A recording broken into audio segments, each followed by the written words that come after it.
Bonjour Léo. Cela fait un long moment que tu ne m'avais pas sorti de la boîte. J'avoue que, sans vouloir faire mon claustrophobe, je suis ravi que tu aies décidé de me faire prendre un peu l'air. Je ne me souviens même plus quand fut la dernière fois que ça m'est arrivé. Que me vaut cet honneur? Avant d'entamer une conversation, peut-être pourrais-tu me sortir de mon étui afin que je sois plus à l'aise. J'ai l'impression de converser à l'intérieur d'une boîte de conserve. Oui, pourquoi pas. Après tout, si c'est ce que tu veux. Voilà, est-ce que ça te convient? Ah. Mais je t'en prie, tout plaisir est pour moi. Mais au fait, pourquoi m'avoir sorti de ma retraite? Tout simplement parce que j'avais envie de parler un petit peu de toi, parce que ça faisait longtemps que j'avais dit que je devrais parler de toi, et puis la dernière fois que ça s'était passé, c'était sur le coin du bureau, comme là aujourd'hui d'ailleurs. Mais je me suis dit que ce serait peut-être intéressant de t'emmener un petit peu en balade, et puis histoire de montrer un petit peu ce que tu sais faire. Je vois.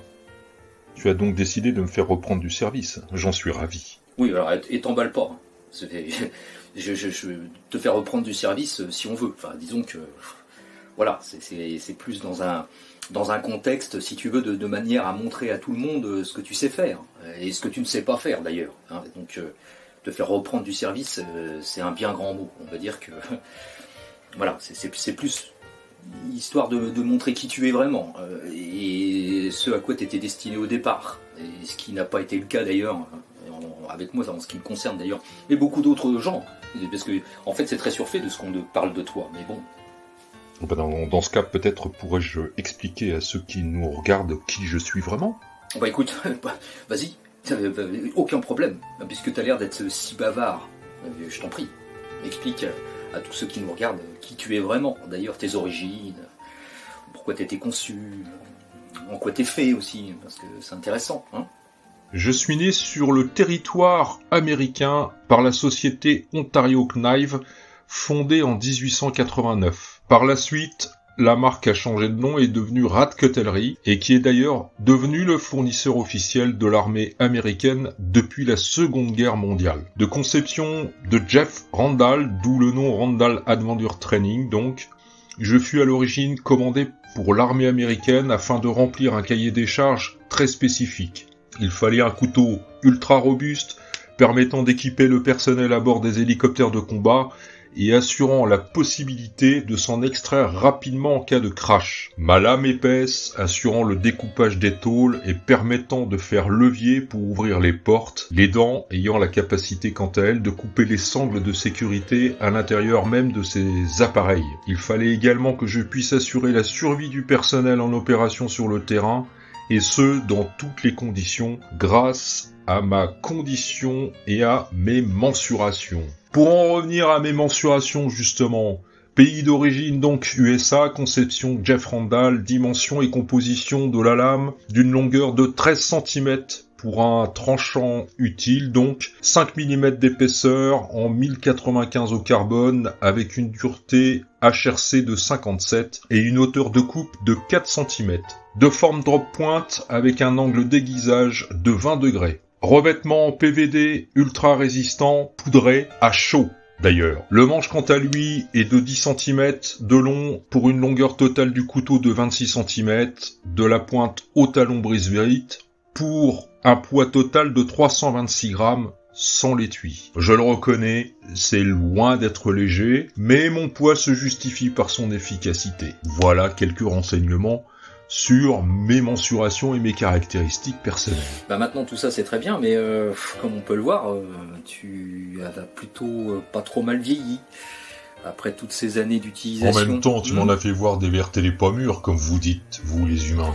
Oui, je sais, oui, bon, c'est vrai que tu as perdu un petit peu de ta patine d'origine, on va dire, hein, puisque maintenant tu as une patine un peu particulière, ici. C'est vrai, mais la faute à qui? Et puis, cela montre combien je suis résistant. Oui, ça a cet avantage. Par contre, tes dents, hein. Il n'y a plus grand-chose, hein. T'inquiète pas, je mords toujours malgré tout. Et puis je ne suis pas tout jeune non plus. Ouais, c'est vrai. Ah, comme il me tarde d'aller retrouver du bois sec.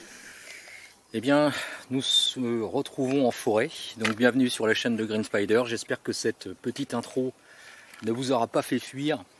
C'est quelque chose que j'avais envie de faire depuis très très longtemps. Pour vous présenter donc à la fois ce couteau, alors je ne vais pas revenir dessus en présentation puisqu'il l'a fait lui-même. Voilà. Donc j'avais l'intention de revenir sur ce couteau puisque je vous en avais parlé lors d'une précédente vidéo et de manière extrêmement succincte. Mais j'étais pas revenu véritablement dessus en termes d'usager, en termes de retour d'utilisateur. Donc c'est un couteau que je possède depuis, je ne sais plus en fait. Voilà, donc je suis incapable de vous dire, je pense que ça doit faire dans les 5-6 ans, peut-être à peu près dans ces eaux-là. Donc à la base il était avec un coating de couleur kaki sur le dessus, mais comme on peut le voir, bon il est largement parti le coating puisque je m'en suis servi énormément de ce couteau.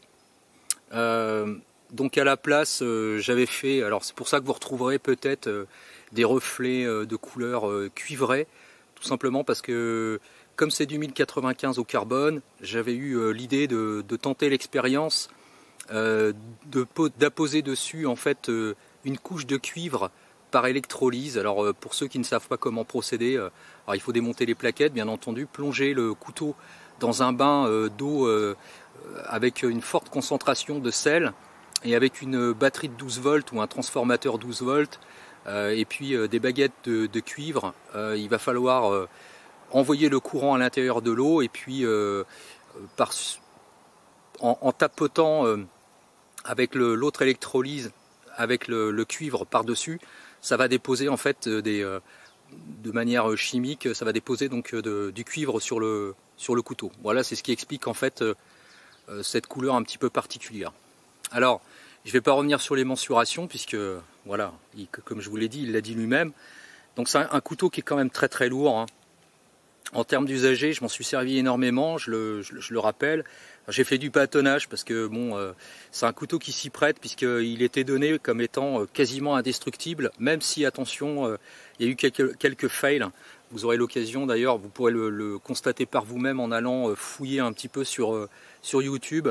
Il y a quelques personnes, notamment des Américains, qui ont eu quelques déconvenues avec le couteau puisqu'il a cassé notamment à cette hauteur-là, à force de lui taper sur la couenne comme on dit. Alors n'oublions pas que les Américains parfois proposent des tests complètement invraisemblables qui sortent complètement du contexte pour lequel les objets sont conçus. Donc il ne faut pas non plus trop se fier à ce qui est proposé. Ça n'en reste pas moins un très très bon couteau, extrêmement robuste. Hein, voilà, il n'y a absolument rien à dire par rapport à ça. Donc 5 mm d'épaisseur au niveau du dos de la lame avec un tranchant qui est proche de celui, une émouture en V, qui est proche de celui d'une petite hachette d'ailleurs. Et c'est d'ailleurs pour ça qu'on peut plus s'en servir comme tel plutôt que comme un véritable couteau pour manger. De toute façon c'est absolument, alors je dis pas que c'est impossible, mais bon voilà, c'est une gageure quoi, on mange pas avec ce genre de choses.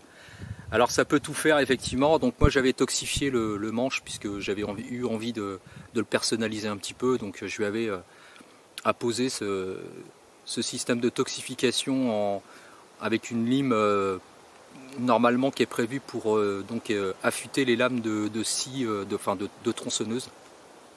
Donc voilà pourquoi il a cette apparence aussi un petit peu sortie de, on va dire presque préhistorique, hein. Ce type de couteau, c'est vrai qu'il a cette apparence là. Alors évidemment je m'en séparerai pas parce que de toute façon il n'a pas de valeur en tel quel, il n'a plus aucune valeur, et puis en plus on peut le retrouver de toute façon, il est toujours proposé sur le net.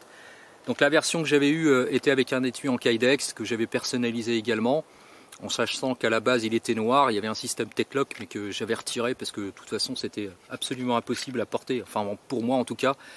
Je trouve que c'est absolument impossible de porter ça à la ceinture, c'est beaucoup trop lourd. C'est pas un mauvais couteau, hein, loin s'en faut, hein, voilà, mais c'est à mon sens c'est quelque chose qui est complètement inadapté pour nous au contrée, pour toutes nos sorties nature qu'on a l'habitude de faire. Alors certains le considèrent comme étant le couteau ultime à tout faire, de survie, bla bla bla bla bla. Je sais pas ce que c'est que le caractère de survie. Je pense pas qu'on y ait en tout cas je l'espère qu'on n'y sera jamais confronté, à savoir être absolument tout seul dans la nature. Alors oui, évidemment, si on n'a que ça, évidemment ça va faire le taf, mais je pense qu'il y a d'autres couteaux pour lesquels on pourra faire tout autant de choses. C'est pas parce que c'est une baramine qu'il est capable de tout avaler. Alors oui, effectivement, bon, je dis pas qu'il est indestructible, mais en tout cas ça va être très difficile d'en voir le bout, hein. Même si on a bien vu, hein, les dents, les serrations, elles sont quasiment inexistantes, hein, parce que j'ai quand même fait pas mal de choses avec ça. Mais bon voilà, c'est pas un couteau que je vous conseille. Il faut essayer de sortir du contexte un peu trop tactical du truc. Comme vous l'avez vu à la base, c'est un couteau qui était demandé par l'armée américaine pour remplir un cahier des charges très spécifique. Et du coup, on n'est pas du tout dans ce contexte-là en ce qui nous concerne. Donc, honnêtement, je vous le déconseille. Voilà, si vous avez besoin de vous faire plaisir avec un couteau, ne prenez pas forcément le RAD 5. Alors, le RAD 6 est un peu plus long. Moi, j'avais trouvé trop grand. J'avais essayé le RAD 6. D'ailleurs, je ne l'ai jamais présenté sur la chaîne parce que finalement, à sa réception, je l'ai testé un peu, puis je me suis aperçu que c'était quelque chose qui était trop grand pour moi. Et déjà, celui-ci, j'avais du mal même si je m'en suis servi très très longtemps, j'avais du mal à finalement le considérer comme le couteau ultime, donc j'avais pas gardé le 6. Donc à mon sens, orientez-vous, si vous voulez rester chez RAT, orientez-vous plutôt sur le modèle 4, ou alors, à plus forte raison, celui que je vous avais présenté dernièrement, donc à savoir le Laser Strike, qui est vraiment beaucoup plus intéressant que ce modèle-là, et peut-être probablement que le 4 d'ailleurs. Donc voilà, c'est un rendu d'utilisateur un peu particulier parce que finalement c'est un couteau entre guillemets affectif, hein, dans le sens où, comme vous le voyez, je l'ai toujours, je l'ai pas échangé, je l'ai pas revendu, même si il est depuis très très longtemps remplacé par quelque chose de beaucoup plus intéressant, ne serait-ce que le Laser Strike, et plus récemment avec d'autres modèles comme le Terrazor de chez Condor ou le Garberg d'ailleurs, que je vous montrerai par la suite. C'est très promis, hein, c'est promis, je vous le montrerai le Garberg, hein. Mais je voulais revenir sur celui-ci avant de vous présenter le Garberg. Mais le Garberg par exemple l'a remplacé également, donc parce que c'est vraiment trop lourd, quoi. C'est à se trimballer ça, c'est un âne mort, il faut être très honnête. Et je le répète, mais dans nos contrées, ça sert strictement à rien d'avoir un couteau comme celui-ci, quoi. Franchement c'est inutile. Alors par contre le carbone, il n'y a rien à dire au niveau de la construction, hein. Les plaquettes en micarta, tout ça, enfin les vis, c'est vrai que c'est limite surdimensionné. La pointe brise-vitre qui est à l'extrémité, bon, on peut s'en servir pour voilà, hein, taper dans du bois, faire des trucs. Voilà, on peut casser de la brique avec. Il y a des essais qui ont été faits sur le net avec ça. C'est vrai qu'on peut casser de la brique avec, on peut faire plein de trucs, mais est-ce que ça sert vraiment? Alors celui qui veut se constituer un bug-out bag, un bug-out bag, et puis donc entendez par là un sac d'évacuation en français, et qui s'attend à la fin du monde en cherchant un couteau ultime à tout faire, peut-être que vous serez intéressé par ce concept, mais sinon pour le reste, d'avoir un couteau de tous les jours, aller dans les bois, vous amuser, même passer du temps sur le terrain comme je suis en train de le faire aujourd'hui, puisque de toute façon je vais y passer beaucoup de temps et probablement la soirée. Ça sert strictement à rien d'avoir ça. Voilà. Donc le fin mot de l'histoire, pour moi c'est un couteau atypique. Il rentre dans le même état d'esprit finalement, mais je vous en avais déjà parlé, mais il y a très très longtemps, hein. J'avais fait une vidéo qui est plus présente sur la chaîne, je l'ai retirée, qui était sur le tracker de chez Thom Browne en version le T1, donc le plus gros, hein.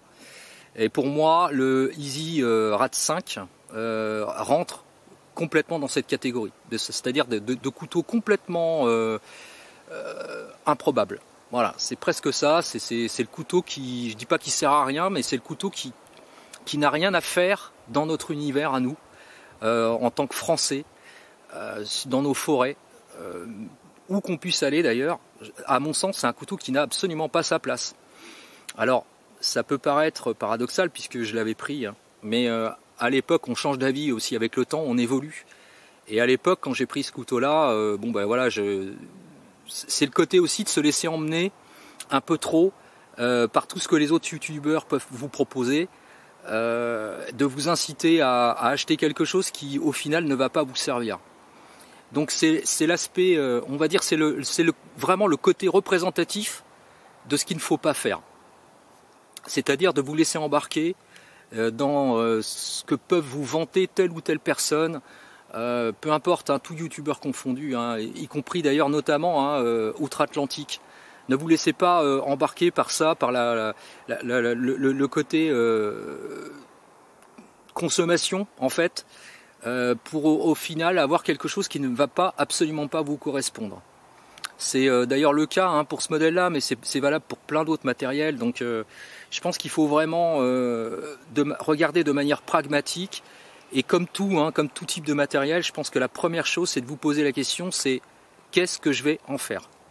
Est-ce que j'ai vraiment besoin de ça? Est-ce que mes pratiques vont être en adéquation avec le type de matériel, ce type de matériel que je veux prendre? Alors je pense à ça, hein, le couteau, mais ça peut être plein de trucs, hein, ça peut être plein de matériel. Est-ce que mes pratiques à l'année vont être justifiées par l'utilisation d'un tel ou tel outil? Et puis ne pas céder aux envies, à l'envie, mais vraiment aux besoins. Voilà, on peut tous avoir envie de quelque chose. Hein. Moi le premier, hein, d'ailleurs, il y a des choses, au départ, je regarde, je me dis ouais, ça me ferait bien envie. Alors je vais faire la similitude avec quelque chose qui n'a strictement rien à voir avec notre univers qu'on partage, hein, à savoir la photographie. Dans le monde de la photographie, c'est un peu la même chose, c'est-à-dire qu'on a des objectifs. Je parle d'objectifs parce que, bon, vous savez que je remets ça un petit peu en avant parce que j'aime beaucoup la photographie. Et il y a des fois, quand on voit des objectifs, on se dit, oh là là, qu'est-ce que j'aimerais avoir ce truc-là.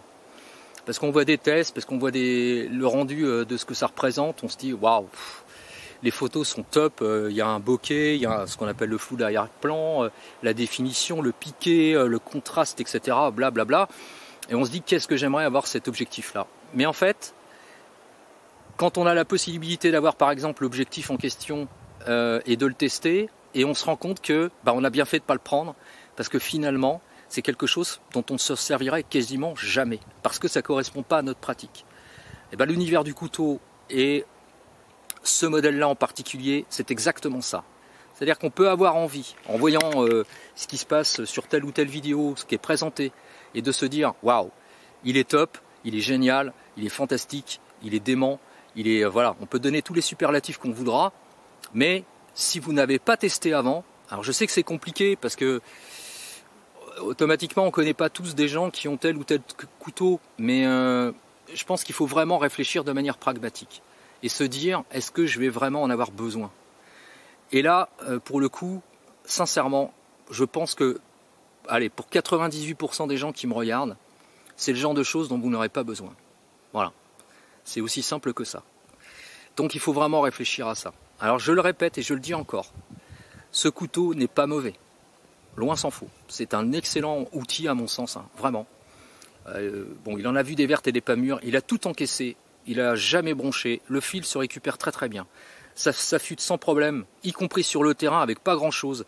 Je peux vous l'assurer, vous l'avez vu quand enfin vous le verrez avec les vidéos de fin, ça m'arrive très très souvent de me promener en bordure de ruisseaux, etc. Et des fois on arrive à trouver des pierres qui sont très fines, très très plates, et sur lesquelles on peut affûter le couteau en cas d'urgence. Et je l'ai déjà fait, et ça fonctionne, sans problème. Ceci étant, donc, ça s'affûte très très bien. Le fil tient très très bien, on peut faire pas mal de choses avec ça, ça craint absolument rien. Bon, ça demande un minimum d'entretien, mais c'est sincèrement inadapté. Voilà, pour moi c'est ça, c'est vraiment complètement inadapté. Voilà, je ne vais pas m'éterniser là-dessus, hein, je vais pas, encore une fois, hein, je vous le dis, il faut vraiment réfléchir et je pense qu'on est tous plus ou moins dans la communauté. Alors moi le premier, hein, c'est-à-dire que j'ai été très collectionneur pendant très très longtemps de couteaux. Pour ceux qui me connaissent et qui me suivent depuis très très longtemps, vous le savez, sur différents forums, y compris des couteaux pliants d'ailleurs. Et aujourd'hui, quand on voit la course à l'armement, ce qui est proposé dans les aciers de la mort qui tue, hein, comme on dit. Et puis y compris d'ailleurs dans des couteaux comme ça, des couteaux fixes qui sont vraiment à caractère limite, on pourrait croire même que ça sort de la lune, quoi, hein. C'est des trucs sincèrement, bon, n'achetez pas, quoi, ne cédez pas à la tentation tout de suite, réfléchissez en amont, allez voir, posez-vous les bonnes questions, quitte à le mettre sur un bout de papier et vous dire les plus, les moins, et si ça tombe dans la balance du positif ou du négatif, après vous ferez, de manière plus ou moins consciente, vous ferez quand même votre choix. Mais n'allez pas acheter de manière impulsive quelque chose qui risque de ne servir à rien. On pourrait en reparler, hein. J'ai notamment d'autres modèles comme un Fox par exemple, hein, qui est un tracker également, que j'ai toujours, et dont je ne me sers absolument plus. Je m'en suis servi très très peu et je ne m'en sers absolument plus parce que je crois qu'il est la vidéo est encore présente sur ma chaîne. Vous pourrez peut-être aller voir, regardez peut-être dans la playlist des anciennes vidéos. Et donc le tracker de chez Fox était dans le même état d'esprit et en plus avec un acier en N690 au cobalt. C'est un truc qui tient extrêmement bien le fil, mais ça demande quand même de l'entretien. Et si jamais vous arrivez au bout du fil en question, pour le reprendre, ça va être la mort. Donc c'est pareil, ne cédez pas à tous ces trucs-là. Un tracker, par exemple, je pense au tracker de chez Tamron, avec plusieurs zones de coupe différentes, et notamment forme récurve, c'est compliqué à reprendre, franchement c'est la galère. Et ça pèse très très lourd. Et là c'est pareil, ça rentre dans la même catégorie. Voilà, ce couteau rentre pour moi, en tout cas, dans la même catégorie. C'est sincèrement objectif, bien sûr, ça peut être subjectif, un poil, parce que c'est mon rendu personnel, mais encore une fois, c'est vraiment pour vous dire de bien réfléchir à ce que vous allez prendre. Voilà, je vais vous laisser en compagnie de quelques images concernant donc ce couteau qui est un petit peu particulier, qui est assez lourd, qui malgré tout arrive à pas mal se manier. Ça a une vélocité qui est vraiment impressionnante. Donc je vais vous laisser quelques images avec ce couteau et puis la vidéo de fin comme toujours en musique, en images et en musique aussi bien sûr. Voilà, j'espère que vous serez indulgents concernant donc à la fois le contenu de départ et puis le contenu général du truc. Je voulais revenir sur quelque chose qui était pour moi assez atypique. Voilà, comme toujours, si vous avez des questions ou des commentaires, n'hésitez pas, c'est en bas que ça se passe ou par message privé. Je vous dis à très très bientôt pour une prochaine vidéo. Et d'ici là, comme toujours, portez-vous bien et surtout, carpe diem. Salut.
Till the morning comes, so God, just take me home.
dead.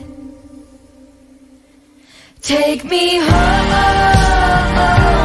take me home. I don't know if I can make it till the morning comes. Take me home, take me home. I don't know if I can make it till the morning comes. Take me home.